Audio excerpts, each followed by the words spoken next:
Okay, Pearl Harbor is known in the United States as a lagoon surrounded by water. It's actually on the islands of Hawaii, and it's west of Honolulu. It's actually called Oahu, actually.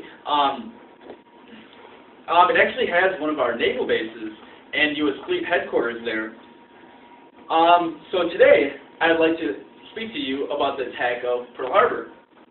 And so today, the historical event I'm going to be doing is what led to the attack on Pearl Harbor, what happened on Pearl Harbor, and then what happened after the attack on Pearl Harbor. So during the 20th century, the United States and Japan did not actually have the best relationship with one another.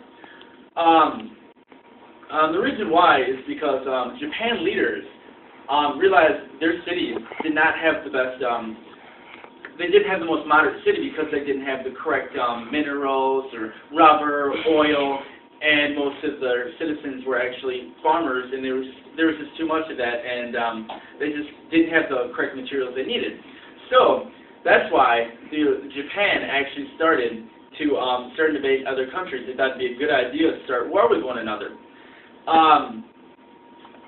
So they actually did such of that around 1910, 1920s, and they started invading other countries, and they actually became a powerful military in Asia.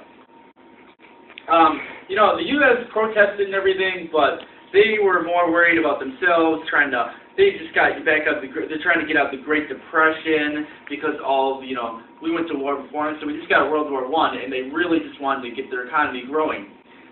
So we just had nothing to do with it. The Japanese continued.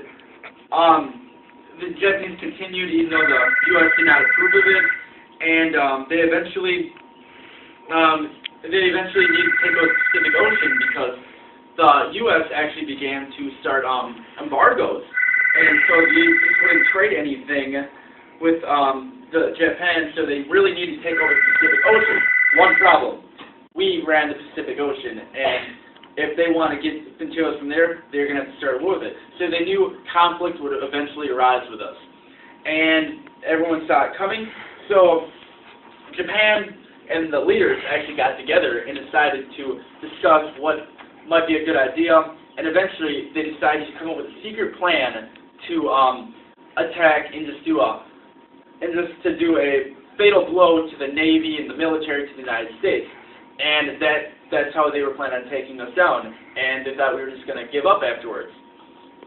Then, on December 7th, Japan attacked the United States naval base at Pearl Harbor. On that day, the Japanese planned the United States base at Pearl Harbor, Hawaii territory. The bombing killed more than 2,300 and 1,200 Americans were wounded in a surprise attack.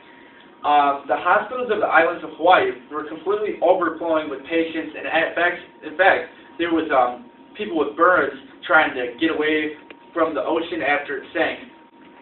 And the oil they hit some oil and started burning the ocean, so people just had burns and everything. So that's where a lot of the wounded was from, or the ship sinking and everything. The Japanese actually hoped to destroy most of the Pacific Fleet and Army forces, and they actually nearly succeeded. Unfortunately for Japan, their plans had backfired because the U.S. did not actually stop interfering with them. Actually, they did the exact opposite. They actually did the exact opposite that following day. What happened after the Japanese attacked Pearl Harbor? Well, the President of the United States, Franklin Roosevelt, actually got on the radio and said, yesterday, December 7th, 1941, a date which will live in infamy, the USA will suddenly, deliberately, was attacked by the Empire of Japan. Our people, our territory, and our interests are in grave danger. With confidence in armed forces, we will gain the inevitability of triumph. So help us God. This had outraged the United States citizens. The United States, right after they declared war on Japan. Then, within a few days, Japan allies the German and actually declared war on the United States. So it actually backfired on them. And so today, I've spoken about what led to the Japanese attack on Pearl Harbor, what happened on the attack of Pearl Harbor, and what happened after the attack on Pearl Harbor.